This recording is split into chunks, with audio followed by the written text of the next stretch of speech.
ರಾಜ್ಯಪಾಲರು ಪ್ರಾಸಿಕ್ಯೂಷನ್ಗೆ ಅನುಮತಿ ಕೊಡ್ತಾ ಇದ್ದ ಹಾಗೇನೆ ಸಿಎಂಗೆ ಹಾರ್ಟ್ ಬೀಟ್ ಜೋರಾಯಿತು. ಬೆಳಗ್ಗೆ ಪ್ರೋಗ್ರಾಮಲ್ಲೂ ಕೂಡ ಒಂಥರ ಮುಗುಮ್ಮಾಗಿದ್ರು, ಸುಮ್ಮನೆ ಒಂಥರ ನಾಮಕೆ ವಾಸೆ ನಗ್ತಾ ಇದ್ರು.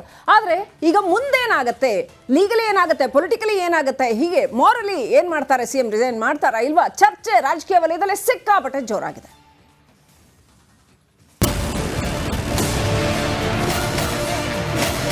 ಕಾನೂನು ಯಾವುದೂ ಇಲ್ಲ, ರಾಜೀನಾಮೆ ಕೊಡಬೇಕು ಅಂತ ಕಾನೂನು ಹೋರಾಟಕ್ಕೆ ಎಲ್ಲ ತರಹದ ತಯಾರಿಯನ್ನು ನಾವು ಮಾಡ್ಕೊಂಡಿದ್ದೇವೆ. ಹಿರಿಯ ವಕೀಲರ ಜೊತೆ ನಾವು ಚರ್ಚೆನಲ್ಲಿದ್ದೀವಿ. ಸರ್ವೋಚ್ಚ ನ್ಯಾಯಾಲಯಕ್ಕೆ ಹೋಗೋದಾ, ಉಚ್ಚ ನ್ಯಾಯಾಲಯಕ್ಕೆ ಹೋಗೋದಾ, ಏನು ಮಾಡೋದು ಅಂತ ಹೇಳುವಂಥ ತೀರ್ಮಾನ ಉಂಟಾಗಿದೆ. ಸಿದ್ದರಾಮಯ್ಯ ರಾಜೀನಾಮೆಗೆ ಬಿಜೆಪಿ ಪಟ್ಟು, ಕಾನೂನು ಸಂಕಷ್ಟನ ಅಥವಾ ರಿಲೀಫ್?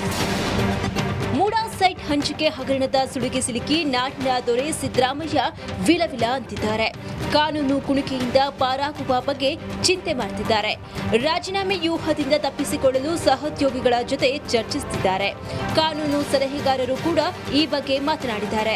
ರಾಜ್ಯಪಾಲರ ಪ್ರಾಸಿಕ್ಯೂಷನ್ ಅನ್ನ ಹೈಕೋರ್ಟ್, ಸುಪ್ರೀಂ ಕೋರ್ಟ್ನಲ್ಲಿ ಪ್ರಶ್ನಿಸಬಹುದು ಅಂತ ಸಲಹೆಯನ್ನ ನೀಡಿದ್ರು B V Acharya.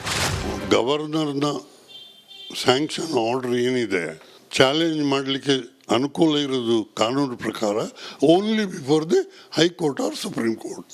No other authority has any right to interfere with the order pass by the governor.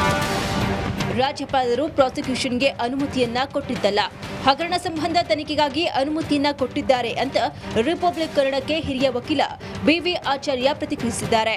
ಕೋರ್ಟ್ನ ಅಲ್ಲಿ ಇರುವ ಮೊಕದ್ದಮೆ ಉಂಟಲ್ಲ, ಅದು ಮುಂದರಿಬೇಕಾದರೆ sanction under the PC act under section 19 sanction ಬೇಕು. ಇದರಲ್ಲಿ ಇವರು ಸೆಕ್ಷನ್ 19 ಸ್ಯಾಂಕ್ಷನ್ ಕೇಳಿದರೂ ಕೂಡ ಗವರ್ನರ್ ಕೊಟ್ಟ ಹಾಗೆ ಕಾಣೋದಿಲ್ಲ. He has granted only under 17A. ಹಾಗಾಗಿ ಈ ಸ್ಯಾಂಕ್ಷನ್ಗೂ ಅಲ್ಲಿ ಇರುವ ಕಂಪ್ಲೇಂಟ್ಸ್ ಬಿಫೋರ್ ಕೋರ್ಟಿಗೆ ಏನು ಕನೆಕ್ಷನ್ ಇಲ್ಲ. 3 ದೂರುಗಳಿಗೆ ಸಂಬಂಧಿಸಿದಂತೆ 3 ಪ್ರಾಸಿಕ್ಯೂಷನ್ ಕೊಡೋಕೆ ಬರಲ್ಲ, ಉಳಿದವರನ್ನ ಸಾಕ್ಷಿಗಳಾಗಿ ಪರಿಗಣಿಸಬಹುದು ಅಂತ ವಕೀಲ ಸುನಿಲ್ ಕುಮಾರ್ ಹೇಳಿದ್ರು. 3 ಕಂಪ್ಲೇಂಟ್ಗಳಿಗೆ 3 ಪ್ರಾಸಿಕ್ಯೂಷನ್ ಕೊಡುವಂತ ಅವಶ್ಯಕತೆ ಬರೋದಿಲ್ಲ. ಯಾಕಂದ್ರೆ 3 ಕಂಪ್ಲೇಂಟ್ಗಳು ಕೂಡ ಒಂದು ಕೇಸಿಗೆ ಸಂಬಂಧಪಟ್ಟಂತ ಕಂಪ್ಲೇಂಟ್ಸ್ಗಳು. ಹಾಗಾಗಿ ಒಂದು ಪ್ರಾಸಿಕ್ಯೂಷನ್ ಕೊಡ್ತಾರೆ, ಇನ್ನೆರಡಕ್ಕೆ ಏನ್ ಹೇಳ್ತಾರೆ, ಆಲ್ರೆಡಿ ಒಂದು ಕಂಪ್ಲೇಂಟ್ ಕೊಟ್ಟಿರೋದ್ರಿಂದ ನೀವ್ಯಾರು ಇಬ್ಬರಿದ್ದೀರೋ ನೀವು ಸಾಕ್ಷಿಗಳಾಗಿ you become a witness. Similar ಇಲ್ಲ ಅಂದ್ರೆ ಬೇರೆ ಪ್ರಕರಣ ಆದ್ರೆ ಸೆಪರೇಟ್ ಪ್ರಾಸಿಕ್ಯೂಷನ್ ಕೊಡಬಹುದು. ರಾಜ್ಯಪಾಲರ ನಡೆಗೆ ಕಾಂಗ್ರೆಸ್ ನಾಯಕರು ಕೊತ ಕುದಿಯುತ್ತಿದ್ದಾರೆ. ಕಾನೂನು ಹೋರಾಟದ ಬಗ್ಗೆ ಚಿಂತನೆಯನ್ನು ನಡೆಸುತ್ತಿದ್ದಾರೆ. ಕೇಸರಿ ನಾಯಕರ ವಿರುದ್ಧ ಕೆಂಡ ಉಗುಳುತ್ತಿದ್ದಾರೆ. Nagaraj, crime bureau, republic Kannada.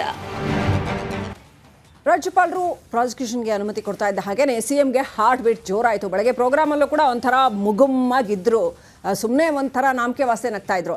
ಆದರೆ ಈಗ ಮುಂದೇನಾಗತ್ತೆ, ಲೀಗಲಿ ಏನಾಗುತ್ತೆ, ಪೊಲಿಟಿಕಲಿ ಏನಾಗುತ್ತೆ, ಹೀಗೆ ಮಾರಲಿ ಏನು ಮಾಡ್ತಾರೆ, ಸಿಎಂ ರಿಸೈನ್ ಮಾಡ್ತಾರಾ ಇಲ್ವಾ, ಚರ್ಚೆ ರಾಜಕೀಯ ವಲಯದಲ್ಲೇ ಸಿಕ್ಕಾಪಟ್ಟೆ ಜೋರಾಗಿದೆ.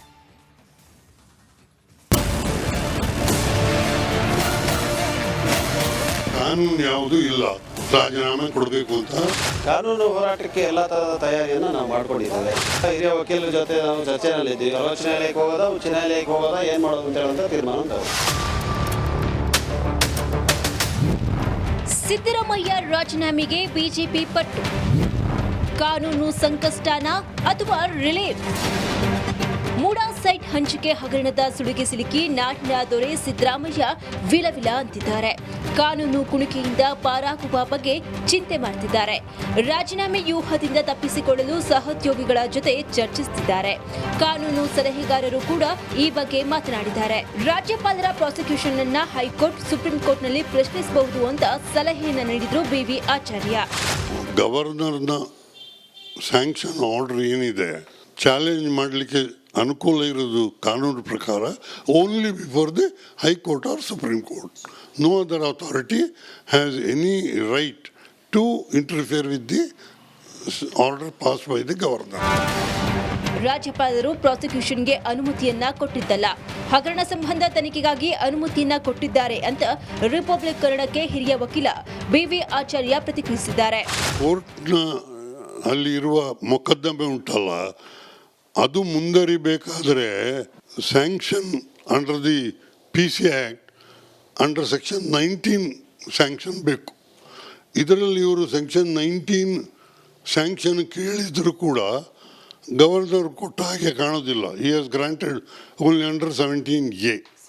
ಹಾಗಾಗಿ ಈ ಸ್ಯಾಂಕ್ಷನ್ಗೂ ಅಲ್ಲಿ ಇರುವ ಕಂಪ್ಲೇಂಟ್ಸ್ ಬಿಫೋರ್ ಕೋರ್ಟಿಗೆ ಏನು ಕನೆಕ್ಷನ್ ಇಲ್ಲ. 3 ದೂರುಗಳಿಗೆ ಸಂಬಂಧಿಸಿದಂತೆ 3 ಪ್ರಾಸಿಕ್ಯೂಷನ್ ಕೊಡೋಕೆ ಬರಲ್ಲ, ಉಳಿದವರನ್ನ ಸಾಕ್ಷಿಗಳಾಗಿ ಪರಿಗಣಿಸಬಹುದು ಅಂತ ವಕೀಲ ಸುನಿಲ್ ಕುಮಾರ್ ಹೇಳಿದ್ರು. 3 ಕಂಪ್ಲೇಂಟ್ಗಳಿಗೆ 3 ಪ್ರಾಸಿಕ್ಯೂಷನ್ ಕೊಡೋದಿಲ್ಲ, ಕೊಡುವಂತ ಅವಶ್ಯಕತೆ ಬರೋದಿಲ್ಲ. ಯಾಕಂದ್ರೆ 3 ಕಂಪ್ಲೇಂಟ್ಗಳು ಕೂಡ ಒಂದು ಕೇಸಿಗೆ ಸಂಬಂಧಪಟ್ಟಂತ ಕಂಪ್ಲೇಂಟ್ಸ್ಗಳು. ಹಾಗಾಗಿ ಒಂದು ಪ್ರಾಸಿಕ್ಯೂಷನ್ ಕೊಡ್ತಾರೆ, ಇನ್ನೆರಡಕ್ಕೆ ಏನ್ ಹೇಳ್ತಾರೆ, ಆಲ್ರೆಡಿ ಒಂದು ಕಂಪ್ಲೇಂಟ್ ಕೊಟ್ಟಿರೋದ್ರಿಂದ ನೀವ್ಯಾರು ಇಬ್ಬರಿದ್ದೀರೋ ನೀವು ಸಾಕ್ಷಿಗಳಾಗಿ you become a witness. Similar ಇಲ್ಲ ಅಂದ್ರೆ ಬೇರೆ ಪ್ರಕರಣ ಆದ್ರೆ ಸೆಪರೇಟ್ ಪ್ರಾಸಿಕ್ಯೂಷನ್ ಕೊಡಬಹುದು. ರಾಜ್ಯಪಾಲರ ನಡೆಗೆ ಕಾಂಗ್ರೆಸ್ ನಾಯಕರು ಕೊತ ಕುದಿಯುತ್ತಿದ್ದಾರೆ. ಕಾನೂನು ಹೋರಾಟದ ಬಗ್ಗೆ ಚಿಂತನೆಯನ್ನು ನಡೆಸುತ್ತಿದ್ದಾರೆ. ಕೇಸರಿ ನಾಯಕರ ವಿರುದ್ಧ ಕೆಂಡ ಉಗುಳುತ್ತಿದ್ದಾರೆ. Nagaraj, crime bureau, republic Kannada. ರಾಜ್ಯಪಾಲರು ಪ್ರಾಸಿಕ್ಯೂಷನ್ಗೆ ಅನುಮತಿ ಕೊಡ್ತಾ ಇದ್ದ ಹಾಗೇನೆ ಸಿಎಂಗೆ ಹಾರ್ಟ್ ಬೀಟ್ ಜೋರಾಯಿತು. ಬೆಳಗ್ಗೆ ಪ್ರೋಗ್ರಾಮಲ್ಲೂ ಕೂಡ ಒಂಥರ ಮುಗುಮ್ಮಾಗಿದ್ರು, ಸುಮ್ಮನೆ ಒಂಥರ ನಾಮಕೆ ವಾಸೆ ನಗ್ತಾ ಇದ್ರು.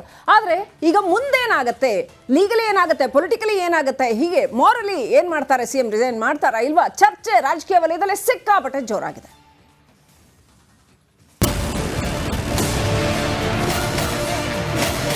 ಕಾನೂನು ಯಾವುದೂ ಇಲ್ಲ ರಾಜೀನಾಮೆ ಕೊಡಬೇಕು ಅಂತ. ಕಾನೂನು ಹೋರಾಟಕ್ಕೆ ಎಲ್ಲ ತರಹದ ತಯಾರಿಯನ್ನು ನಾವು ಮಾಡ್ಕೊಂಡಿದ್ದೇವೆ. ಹಿರಿಯ ವಕೀಲರ ಜೊತೆ ನಾವು ಚರ್ಚೆನಲ್ಲಿದ್ದೀವಿ. ಸರ್ವೋಚ್ಚ ನ್ಯಾಯಾಲಯಕ್ಕೆ ಹೋಗೋದಾ, ಉಚ್ಚ ನ್ಯಾಯಾಲಯಕ್ಕೆ ಹೋಗೋದಾ, ಏನು ಮಾಡೋದು ಅಂತ ಹೇಳುವಂಥ ತೀರ್ಮಾನ ಉಂಟಾಗುತ್ತೆ. ಸಿದ್ದರಾಮಯ್ಯ ರಾಜೀನಾಮೆಗೆ ಬಿಜೆಪಿ ಪಟ್ಟು. ಕಾನೂನು ಸಂಕಷ್ಟನ ಅಥವಾ ರಿಲೀಫ್? ಮೂಡಾ ಸೈಟ್ ಹಂಚಿಕೆ ಹಗರಣದ ಸುಳಿಗೆ ಸಿಲುಕಿ ನಾಡಿನ ದೊರೆ ಸಿದ್ದರಾಮಯ್ಯ ವಿಲವಿಲ ಅಂತಿದ್ದಾರೆ. ಕಾನೂನು ಕುಣಿಕೆಯಿಂದ ಪಾರಾಗುವ ಬಗ್ಗೆ ಚಿಂತೆ ಮಾಡ್ತಿದ್ದಾರೆ. ರಾಜೀನಾಮೆ ವ್ಯೂಹದಿಂದ ತಪ್ಪಿಸಿಕೊಳ್ಳಲು ಸಹೋದ್ಯೋಗಿಗಳ ಜೊತೆ ಚರ್ಚಿಸುತ್ತಿದ್ದಾರೆ. ಕಾನೂನು ಸಲಹೆಗಾರರು ಕೂಡ ಈ ಬಗ್ಗೆ ಮಾತನಾಡಿದ್ದಾರೆ. ರಾಜ್ಯಪಾಲರ ಪ್ರಾಸಿಕ್ಯೂಷನ್ ಅನ್ನ ಹೈಕೋರ್ಟ್, ಸುಪ್ರೀಂ ಕೋರ್ಟ್ನಲ್ಲಿ ಪ್ರಶ್ನಿಸಬಹುದು ಅಂತ ಸಲಹೆಯನ್ನ ನೀಡಿದ್ರು BV ಆಚಾರ್ಯ. ಗವರ್ನರ್ನ ಸ್ಯಾಂಕ್ಷನ್ ಆರ್ಡರ್ ಏನಿದೆ ಚಾಲೆಂಜ್ ಮಾಡಲಿಕ್ಕೆ ಅನುಕೂಲ ಇರೋದು ಕಾನೂನು ಪ್ರಕಾರ only before the High Court or Supreme Court. No other authority has any right to interfere with the order pass by the governor. ರಾಜ್ಯಪಾಲರು ಪ್ರಾಸಿಕ್ಯೂಷನ್ಗೆ ಅನುಮತಿಯನ್ನ ಕೊಟ್ಟಿದ್ದಲ್ಲ, ಹಗರಣ ಸಂಬಂಧ ತನಿಖೆಗಾಗಿ ಅನುಮತಿಯನ್ನ ಕೊಟ್ಟಿದ್ದಾರೆ ಅಂತ ರಿಪಬ್ಲಿಕ್ ಕನ್ನಡಕ್ಕೆ ಹಿರಿಯ ವಕೀಲ BV ಆಚಾರ್ಯ ಪ್ರತಿಕ್ರಿಯಿಸಿದ್ದಾರೆ. ಕೋರ್ಟ್ನ ಅಲ್ಲಿ ಇರುವ ಮೊಕದ್ದಮೆ ಉಂಟಲ್ಲ, ಅದು ಮುಂದರಿಬೇಕಾದರೆ sanction under the PC act under section 19 sanction ಬೇಕು. ಇದರಲ್ಲಿ ಇವರು ಸೆಕ್ಷನ್ 19 ಸ್ಯಾಂಕ್ಷನ್ ಕೇಳಿದರೂ ಕೂಡ ಗವರ್ನರ್ ಕೊಟ್ಟ ಹಾಗೆ ಕಾಣೋದಿಲ್ಲ. ಈ has granted only under 17A. ಹಾಗಾಗಿ ಈ ಸ್ಯಾಂಕ್ಷನ್ಗೂ ಅಲ್ಲಿ ಇರುವ ಕಂಪ್ಲೇಂಟ್ಸ್ ಬಿಫೋರ್ ಕೋರ್ಟಿಗೆ ಏನು ಕನೆಕ್ಷನ್ ಇಲ್ಲ. 3 ದೂರುಗಳಿಗೆ ಸಂಬಂಧಿಸಿದಂತೆ 3 ಪ್ರಾಸಿಕ್ಯೂಷನ್ ಕೊಡೋಕೆ ಬರಲ್ಲ, ಉಳಿದವರನ್ನ ಸಾಕ್ಷಿಗಳಾಗಿ ಪರಿಗಣಿಸಬಹುದು ಅಂತ ವಕೀಲ ಸುನಿಲ್ ಕುಮಾರ್ ಹೇಳಿದ್ರು. 3 ಕಂಪ್ಲೇಂಟ್ಗಳಿಗೆ 3 ಪ್ರಾಸಿಕ್ಯೂಷನ್ ಕೊಡೋದಿಲ್ಲ, ಕೊಡುವಂತ ಅವಶ್ಯಕತೆ ಬರೋದಿಲ್ಲ. ಯಾಕಂದ್ರೆ 3 ಕಂಪ್ಲೇಂಟ್ಗಳು ಕೂಡ ಒಂದು ಕೇಸಿಗೆ ಸಂಬಂಧಪಟ್ಟಂತ ಕಂಪ್ಲೇಂಟ್ಸ್ಗಳು. ಹಾಗಾಗಿ ಒಂದು ಪ್ರಾಸಿಕ್ಯೂಷನ್ ಕೊಡ್ತಾರೆ, ಇನ್ನೆರಡಕ್ಕೆ ಏನ್ ಹೇಳ್ತಾರೆ, ಆಲ್ರೆಡಿ ಒಂದು ಕಂಪ್ಲೇಂಟ್ ಕೊಟ್ಟಿರೋದ್ರಿಂದ ನೀವ್ಯಾರು ಇಬ್ಬರಿದ್ದೀರೋ ನೀವು ಸಾಕ್ಷಿಗಳಾಗಿ you become a witness. Similar ಇಲ್ಲ ಅಂದ್ರೆ ಬೇರೆ ಪ್ರಕರಣ ಆದ್ರೆ ಸೆಪರೇಟ್ ಪ್ರಾಸಿಕ್ಯೂಷನ್ ಕೊಡಬಹುದು. ರಾಜ್ಯಪಾಲರ ನಡೆಗೆ ಕಾಂಗ್ರೆಸ್ ನಾಯಕರು ಕೊತ ಕುದಿಯುತ್ತಿದ್ದಾರೆ. ಕಾನೂನು ಹೋರಾಟದ ಬಗ್ಗೆ ಚಿಂತನೆಯನ್ನು ನಡೆಸುತ್ತಿದ್ದಾರೆ. ಕೇಸರಿ ನಾಯಕರ ವಿರುದ್ಧ ಕೆಂಡ ಉಗುಳುತ್ತಿದ್ದಾರೆ. ನಾಗರಾಜ್, ಕ್ರೈಮ್